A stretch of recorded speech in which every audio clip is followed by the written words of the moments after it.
Hello my friends, you're listening to Ebird Online and I'm back with another review. Choo choo! All aboard for the latest instalment of the shit show. That is Stephanie and the Men of Bellies.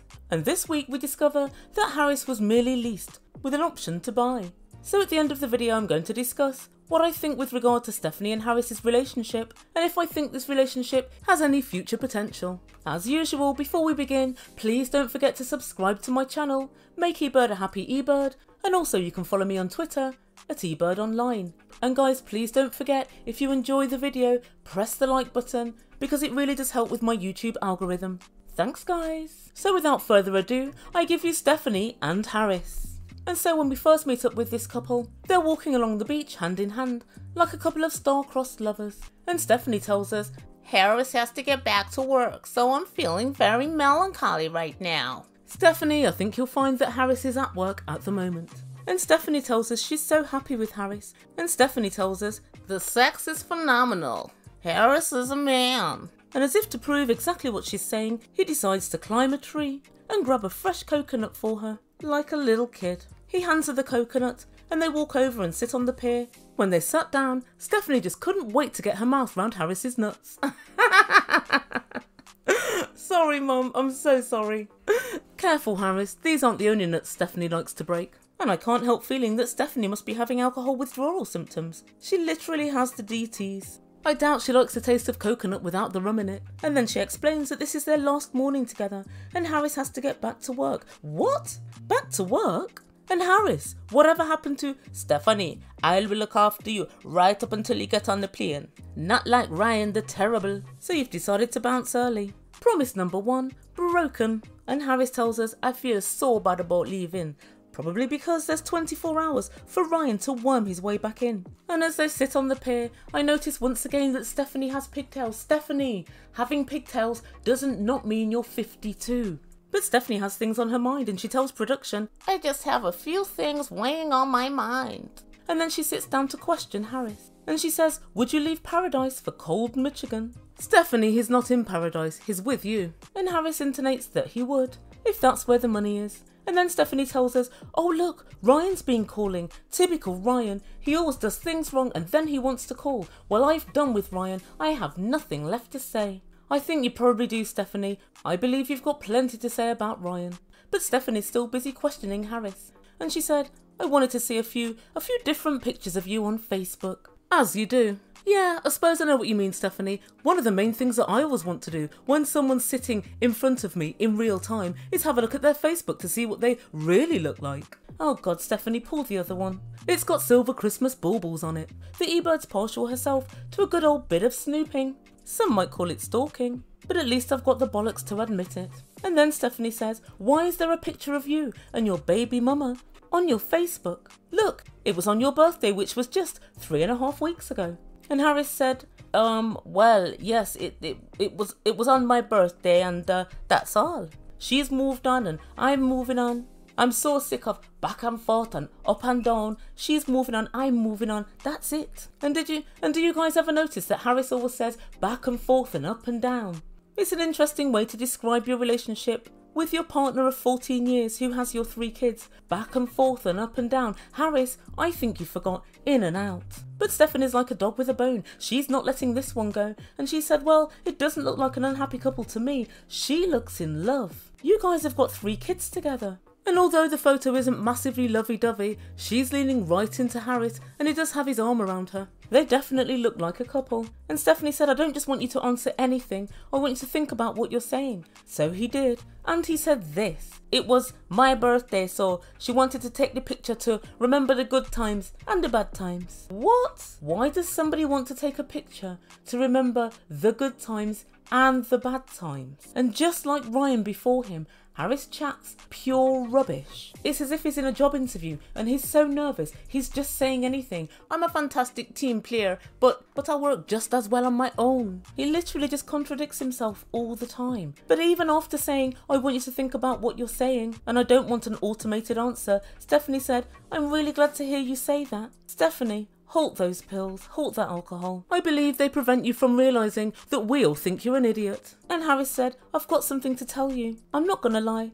I love you and I'm very happy to be with you. Harris, tell that to your face. Oh, and you might want to let your body language know whilst you're at it. And then to production, Stephanie said, I believe Harris when he says that. He tells me I'm the one for him and that I'm his main focus and he wants to just be with me, marry me and move to Michigan with me.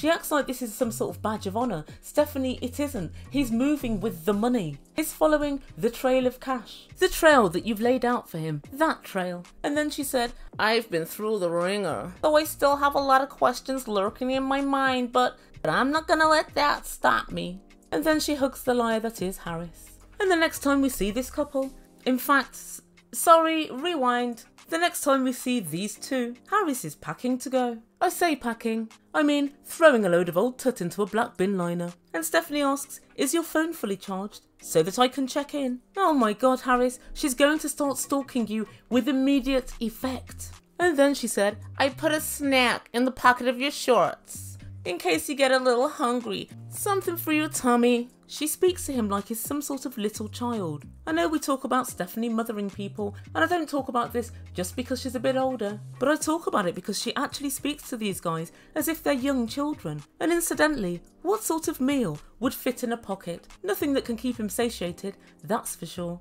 And then Stephanie lies to production. I bought thousands of dollars worth of clothes. About $200 from what I've seen. And I've decided to give them all to Harris. Ryan couldn't be bothered to take them. You said, Stephanie, when Ryan left, that he couldn't fit all the stuff you'd bought him in his bag. Now I went back and I had a look at Ryan walking down the road and his rucksack was half empty. He didn't want your cheap shit. He'd said an emphatic "No sir" to your cheap crap. He decided not to take the things with him. So now these surplus goods have been foisted off onto Harris. Please don't insinuate it was in any way Ryan's loss, because Ryan didn't want them. And guys, I think that Ryan's tried to sell her crap before, and he knows it's hardly worth anything. And then Stephanie revisited an old lie. She said, and also he has a $3,000 watch. Now guys, I've told you before, and I'll tell you again, this watch was not $3,000 or anything like it.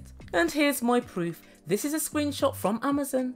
And as you see, it says it was $3,000, but now it's reduced to a mere $200. Oh, Stephanie, come the F on. And I took the opportunity to go to the actual website of the makers of the watch, Invictus, and I looked for the actual full cost as per their website, and the most expensive watch was like $900, and the average watch was about $300 or $400. So basically, they've got this burner website where they up the price a bit so they can discount them all across the internet.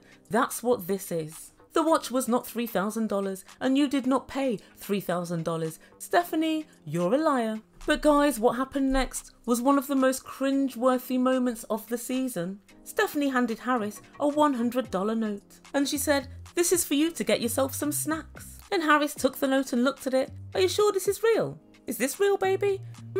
I think it looks fake. And he looked extremely dubious.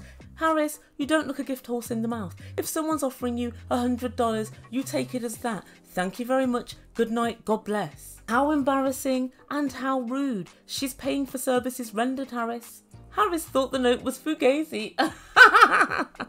I'm still living for that word. I love it. But I have to say, the note did look markedly different from what I thought a $100 bill looked like, so I kind of get what he was talking about. It's a while since I've seen a Benji. The Ebird's more likely to flirt with Lincolns. However, it did look markedly different. So Stephanie said, yes, it is a real note. I only have hundreds. Yes, Stephanie, we know you're rich. And then Harris said, oh, thank you. That's worth 2 weeks' wages for me. And she said, yeah, get yourself some snacks with it. And I didn't really like this because Stephanie knows that he has 3 kids. And obviously he's responsible for all of those kids. But she just glibly said, well, get some snacks. And to me it sort of smacked of her saying, I've got so much money, this is the kind of chump change I spend on snacks. Nevertheless, Harris did say, I'm going to buy something for my kids with it. And then Harris took his leave with his black trash bags full of Ryan's unwanted crap. And Stephanie said, I'm quite sad because I'm not sure when I'm going to see Harris again. I am, Stephanie, never.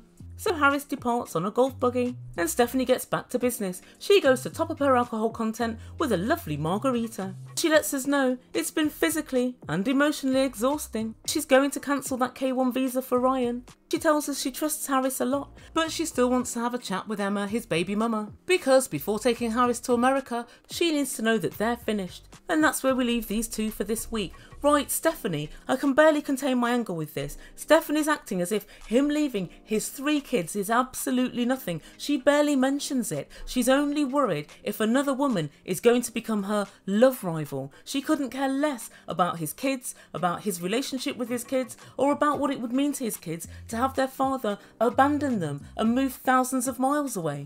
She really is something else. I'm not going to say too much about Harris wanting to move to America because we don't know his true motives. Obviously money and not love, of course. But what I mean by his true motives, he may well be thinking, I'm just going to go there, earn some money and send it back and send my kids to a great school. Maybe that's his plan, and if he is, I'm not going to hate the hustle. But as far as I'm concerned, both of these characters are simply using each other. Whenever Stephanie's questioning Harris, he responds to her as if he's in a job interview. He looks really nervous and he looks very worried if he's going to say the right thing or the wrong thing. If you're just being real and saying what you think, you wouldn't even worry about that.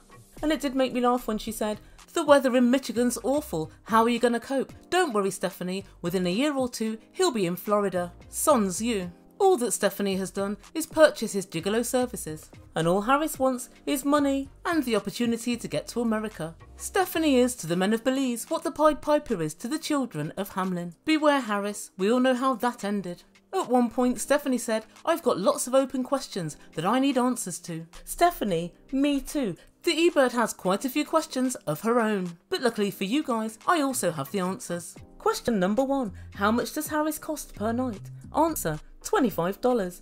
It's really cheap when it comes down to it. Everybody says Stephanie's generous, but that's not my idea of generosity. And number 2.